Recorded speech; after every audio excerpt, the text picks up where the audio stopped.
పల్లెరు కాయ సూపుల్లా సిక్కి అల్లాడినానే సేపల్లా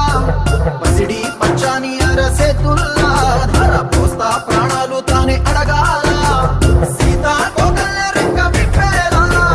నువ్వి నాలోన రంగు నింపాలా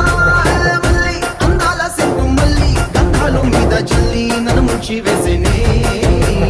తనపై మనసు జారి వచ్చాయే